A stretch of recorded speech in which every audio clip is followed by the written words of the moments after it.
Salve aventureira, salve aventureiro, bom dia. Eu sou o Kiral e hoje a gente vai dar sequência na nossa resenha do Muster, a Primer for War. Esse material que é do autor Hiroto Vinen e a gente tá resenhando ele aqui, parte 3, agora vamos ver até onde a gente vai. Material publicado lá em 2022, tem 2 anos, que interage, conversa muito bem com o nosso RPG Vintage, com o RPG Old School. Ele desenhou para os materiais originais ou retroclones compatíveis e eu incluo aqui o nosso The Vintage RPG. Vamos lá.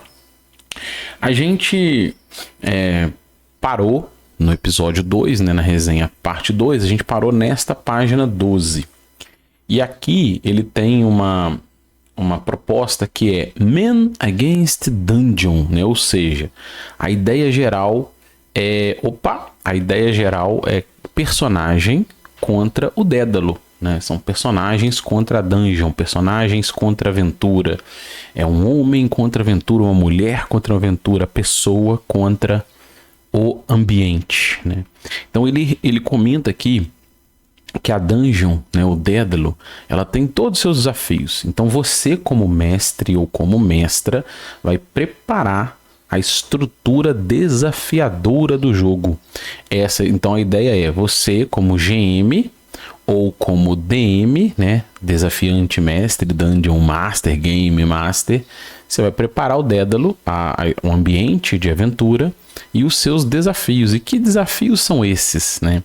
Os desafios, em geral, ele fala que são os Mighty Monsters e os seus Minions, ou seja, são monstros poderosos e os seus lacaios, bem como os meios mágicos. E aí ele fala em inglês, né? And its magical are unknown. Unknown é uma expressão em inglês que é muito mais do que o desconhecido. É tão desconhecido que você nem tem noção do que você não conhece, né? É uma expressão que eu não encontrei uma expressão adequada em português, mas seria alguma coisa como um absoluto desconhecido. E aí ele fala que é o seguinte: então você vai preparar a dungeon com esse absoluto desconhecido. Então significa que isso interage com o subterrâneo místico, né? Com essa ideia de existem coisas ali que vão para além da nossa compreensão, e esse ambiente, junto com as criaturas que ele vive, são as principais fontes desafiadoras. Aí ele comenta, mas quem está mestrando deve conduzir o jogo com justiça, né? A mestragem deve ser justa. E o que ele quer dizer com isso? Isso tem muita relação com o jeito que eu vejo a coisa, com o jeito que eu proponho o nosso RPG. O que significa isso? Que, olha só, você não vai, tá sublinhado ali, arbitrariamente definir o que acontece. Então você não deve arbitrariamente, ou seja, a galera tá avançando por uma dungeon e você fala, tá muito fácil, não rolou nenhum perigo aqui agora. Vou jogar aqui 12 orcs como encontro aleatório para cima deles. Ou então tá muito difícil, tá muito tenso. Eles vão voltar, essa volta vai gastar ali 10, 20 minutos, mas eu não vou rolar um encontro aleatório não, tá bom assim. Então esse tipo de decisão, ela vai de encontro e não ao encontro. Cuidado com ao encontro de encontro a. O bom português não vai nos salvar. Isso vai de encontro à proposta, ou seja, vai contra a proposta. A proposta é que você faça, como mestre ou como mestra, faça a gestão adequada e justa daquele ambiente. Então, isso vai ser definido como gerando encontros aleatórios na tabela, fazendo uma gestão usando relógio. Você está gerenciando e jogando a dungeon como a dungeon, né? A aventura como a aventura. E aí tem um pedacinho ali também super legal que ele comenta assim: quem vai jogar bem, né? Ele tá comentando uma parte para você jogar bem que eu acho interessante. Quem vai jogar bem pode usar dessas, sabe, de boas manobras, de boas decisões, para que forçar a dungeon a revelar suas cartas. O que ele quer dizer com isso, né? Forçar o Dédalo a mostrar suas cartas. É que às vezes você pode fazer uma gestão de recurso e controlar bem para você entendendo como funciona aquele bioma fantástico. Então, às vezes, as portas abrem magicamente. Por que será? Você vai dosando o risco e benefício para você entendendo a dinâmica disso. Tem um ritmo, acontece o tempo todo, né? Como é que é essa escuridão? Como é que são essas criaturas? Então você vai dominando isso. Então, se tem um zumbi ali, será que tem um necromante por trás? Como é que é a correlação disso? Você vai entendendo a dungeon, entendendo suas portas secretas, sua dinâmica e dosando risco-benefício para você ir dominando melhor o ambiente. Isso é player skill, né? Então vamos continuar. Vamos lá. Na página seguinte, na página 13, ele fala que a exploração tem uma estrutura. Olha como é que isso correlaciona com a página anterior, né? Então, como é que funciona essa estrutura da dungeon? Ele apresenta que, durante o jogo, você vai ter turnos de exploração, que representam segmentos de 10 minutos. Isso é uma organização de tempo do D&D antigo. É assim em muitos materiais alinhados e que conversam com o D&D antigo. É assim na nossa releitura do D20 RPG. Então ele fala que durante esses turnos de exploração, dominando e entendendo essa estrutura, você vai organizando o seu jogo. Então você vai fazer a gestão da tocha, de água, de suprimentos, quanto dura uma magia, né? E aí a estrutura que você aventureiro e aventureira vão fazer uma gestão para otimizar isso. Se vocês estão em 6, quem vai fazer o quê? Eu vou vigiar a porta, eu vou monitorar ali, eu vou destrancar essa porta. Enquanto eu estou destrancando a porta, a gente pode fazer um scout no corredor e avançar um pouquinho para ver se tem algum perigo. Então você pode ir fazendo uma gestão organizada para poder otimizar isso, né? E isso tem uma relação muito grande com a nossa página que tem lá no livro, que é o relógio da aventura, né? Esse relógio da aventura, ele organiza dentro de um padrão do D&D clássico os turnos de jogo, que é a gestão do tempo. Então a tocha queima por 6 turnos, o lampião queima por 12 turnos, né? O óleo nele, o descanso a cada 6 turnos. Se você não continuar avançando, explorando e investigando o jogo, você sofre exaustão. Tem as chances de evento aleatório. O padrão é um evento a cada turno ímpar. Você rola, mas no final de cada turno ímpar você rola para o evento acontecer no turno par, mas cada aventura vai ter o seu jeito, né? E aí você pode... O que você pode fazer num turno? Você pode explorar, investigar, negociar, resolver um encontro, né? Fugir, combater. Então são coisas que você vai fazer numa gestão estrutural do jogo. E aí ele traz uma proposta. O que é jogar bem, né? Isso é uma coisa que às vezes a gente não traz mesmo os materiais. Eu fiquei pensando, eu acho que vale um vídeo específico sobre como jogar bem esse jogo, né? E aí ele comenta aqui como jogar bem esse jogo. Olha que legal. Primeira coisa, você tem que estar atento. É uma coisa que eu falo muito e eu reflito sobre a diferença da mesa aberta para mesa fechada, né? Eu tô experimentando isso. E na mesa fechada, a gente combinou com a galera de deixar guardado os celulares. Você tá todo mundo ali em volta da mesa se vendo. Então é menos comum a pessoa ficar completamente dispersa, olhando o celular, viajando. Na mesa fechada, na mesa aberta, isso na mesa fechada que eu acabei de falar. Na mesa aberta, principalmente do jeito que a gente está jogando, sem câmera e tal, você não sabe se a pessoa está no Alt Tab, está no Facebook. E não tem acontecido muito isso na nossa mesa, tá? É só uma reflexão para a gente pensar nesse comparativo. Qual que é o lance? É que nesse estilo de jogo que a gente propõe, em que a gente não dá um mapa, porque o mapa ele só existe se ele existir na ficção, essa proposta diegética, né? Ou dependendo da forma como você pensar, mimética, eu não vou entrar nessa seara. Mas entenda diegética, eu quero dizer que se você está vendo o mapa, ele existe na ficção. O seu personagem estaria vendo o mapa nessa proposta, em que parte do desafio é você aprender a se localizar naquele ambiente labiríntico, naquele Dédalo hostil, né? É entender detalhes, como é que está o tempo. Então, se de manhã foi pré-anunciado que no horizonte tem nuvens escuras, às vezes você está pré-anunciando que em algum momento do dia pode vir uma tempestade, pode vir uma grande chuva. Então prestar atenção em todos esses detalhes, né? Rolou na nossa mesa lá na hora que o Rafa arrombou a porta, eu descrevi a sala rapidamente, comentei que tinha umas velas em cima da mesa. É sacar aquilo, cara. Tem umas velas de uma cor diferente, uma cor avermelhada. Então às vezes na descrição você tá dando pistas. E parte do desafio do jogo é você captar e explorar essas pistas. Então se você não estiver atento, estiver viajando, você vai perder essa dinâmica, você não vai saber se localizar, você não vai saber para onde está indo o jogo, como é que você está avançando, como é que foi resolvido aquele enigma, e você vai começar a moscar. Então prestar atenção é fundamental. E aí ele comenta aqui, tão importante quanto, ou mais importante até que isso, é você fazer perguntas, né? Porque essas perguntas vão te ajudar a reforçar a ficção e às vezes nessa conversa você pode captar alguma dica ou algum ponto que você não tinha sacado. Então também é importante. É claro que você também não vai transformar isso um tempo todo num jogo de perguntas. Eu vou falar um pouco sobre isso em algum momento. Mas aí ele fala, ó, então jogar bem. Primeiro, você tem que entender que o jogo é um jogo colaborativo, é um jogo em equipe. Não é um jogo de uma pessoa protagonista e o resto coadjuvante dela, e não um jogo de conflito, de disputa entre personagens. É um jogo colaborativo. E saber se organizar em equipe é saber definir bem momentos em que vocês vão negociar e debater em conjunto qual é a melhor decisão, mas às vezes sob pressão do tempo, não dá tempo, você tem que tomar uma decisão imediata. E aí cada grupo vai tomar a sua decisão. Você pode seguir o rumo de uma pessoa que está mais confiante para tomar aquela decisão, ou cada um vai se virar e fazer o que quiser isoladamente. Então tem hora que isso é importante, eu tento pôr isso também na mesa aberta, né? A gente combina na mesa fechada, cara, no meio de um combate, no meio de uma fuga, numa situação tensa, a decisão tem que ser rápida.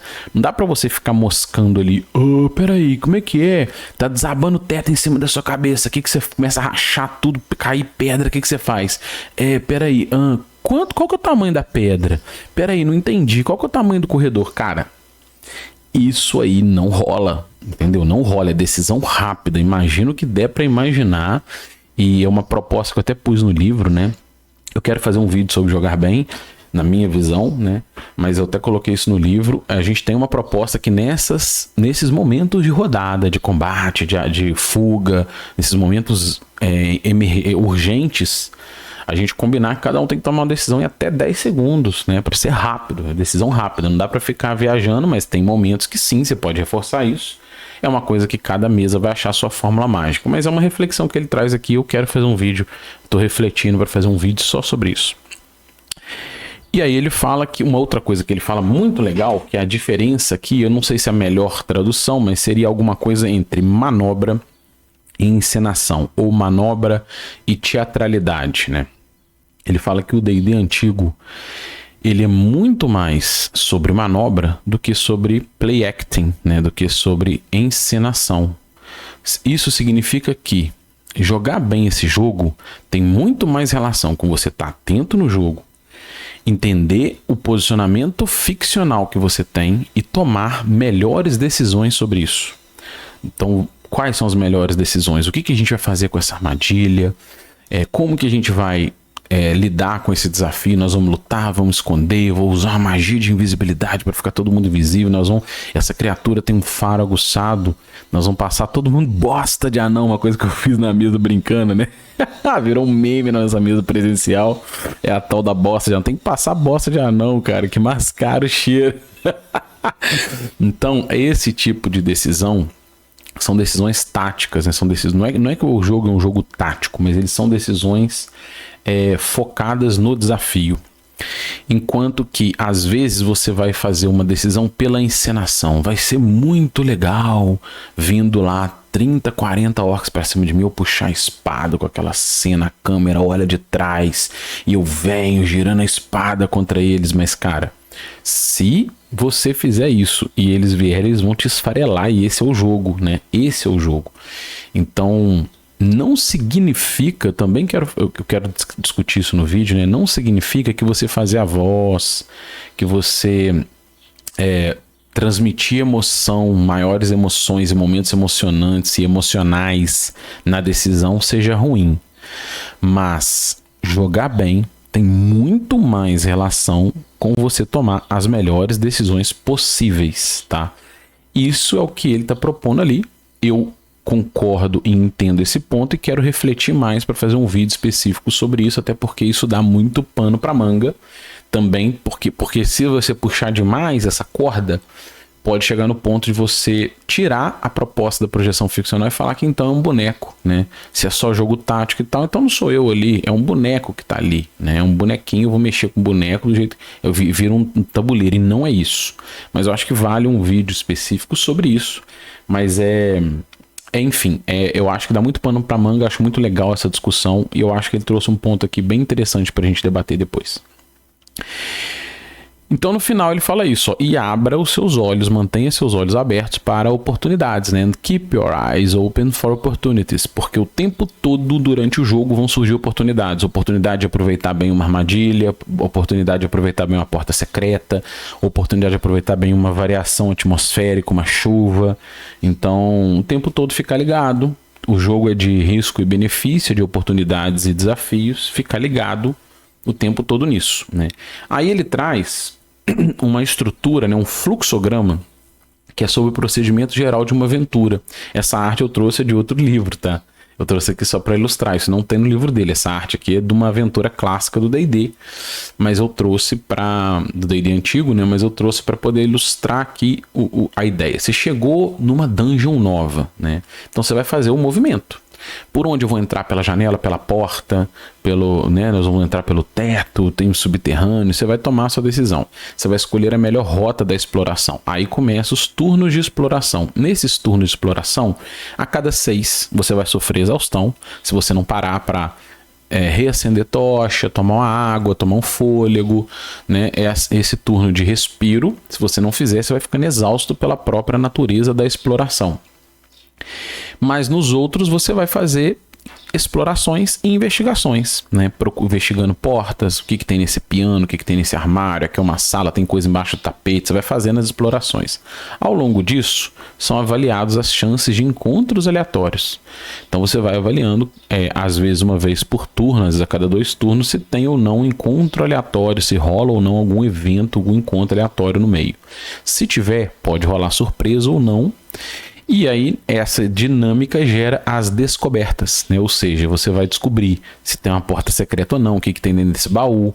Às vezes o encontro aleatório é uma descoberta, porque se você tiver um encontro aleatório, por exemplo, com um zumbi, isso está te informando muito sobre a dungeon, né? De onde veio esse zumbi, como é que eles estão aqui, existem desmortos nesse mundo, isso é uma novidade, são informações. E aí, ao rolar o encontro e ter essa descoberta, resumidamente você vai definir se você vai negociar, fugir ou combater, né? Parley, fight ou flee. Negociar, combater ou fugir, né? E aí isso é o procedimento geral da aventura. Aí vem o fim da aventura, né? Como é que é o fim da aventura? Quando a aventura termina, ele fala, resumidamente, a aventura vai terminar de 2 formas. Ou ela termina num desastre, que é um TPK, né? Ou aprisionado, não necessariamente morte, mas em muitos casos será morte de personagem. Ou o personagem foi aprisionado, tá incapacitado e tal, um desastre. Ou num retorno, né? Não é bem fuga ali, o retreat é um retorno. Esse retorno concluindo ou não a aventura, você vai deixar aquele ambiente hostil, aquela ruína, aquele templo, aquele catacumba, e vai deixar. No melhor dos casos, né? Ele fala, no melhor dos casos, você vai deixar o lugar com a sua missão cumprida. Então, se a sua missão era resgatar uma pessoa que estava aprisionada nas catacumbas dos duendes, e você conseguiu resgatar, beleza, cumpriu a sua missão, né? Isso é um objetivo bom.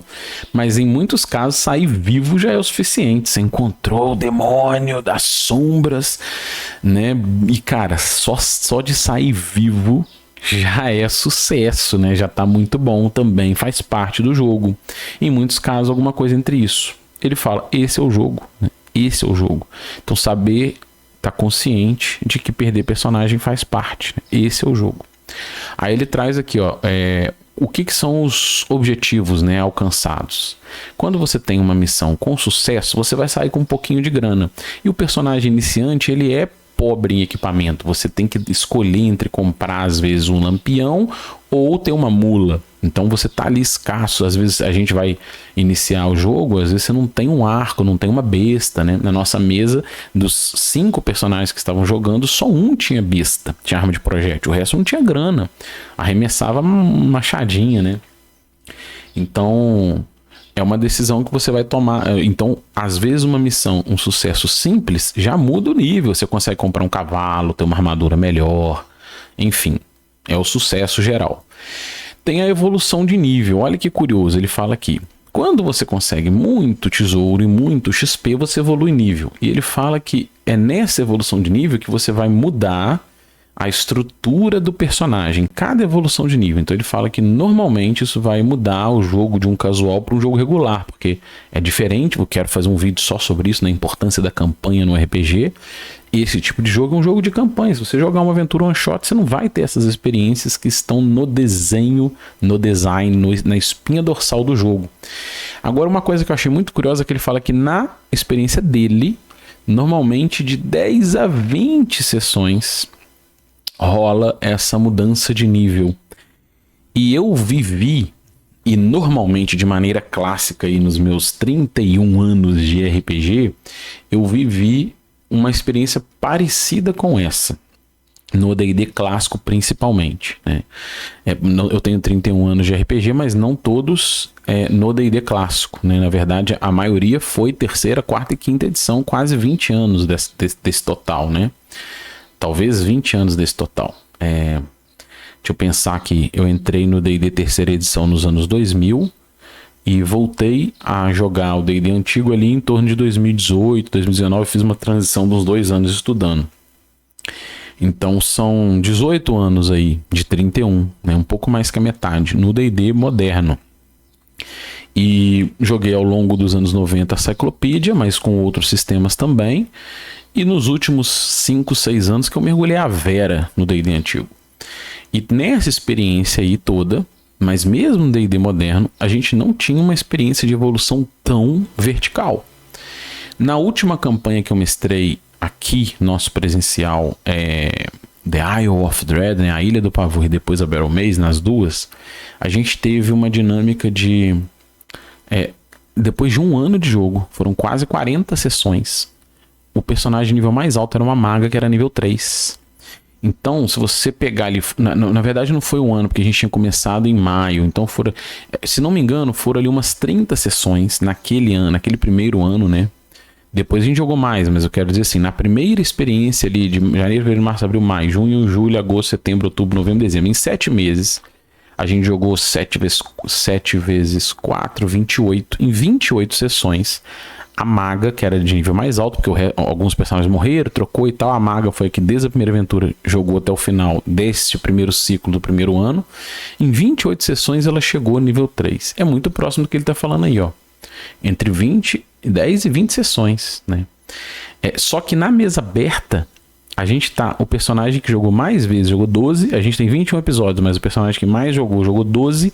E ele já é nível 4. Então olha como é que a mesa aberta distorce essa experiência clássica também, né? Mas isso é papo para outro vídeo.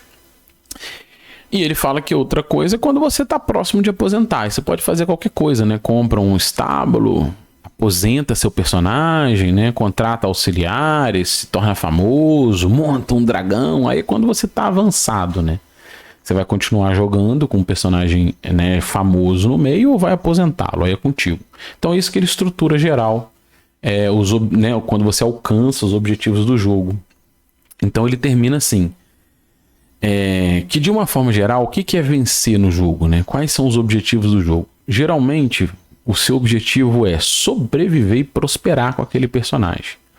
Então conforme os personagens vão se tornando poderosos, né, famosos, com mais poder, você vai conquistar item mágico, sobe de nível, faz alianças, e você vai melhorando a sua player skill, né, a sua jogabilidade, a sua capacidade de dominar o jogo, aquele ambiente, né, melhor, você vai se tornando, o jogo vai se tornando mais fácil.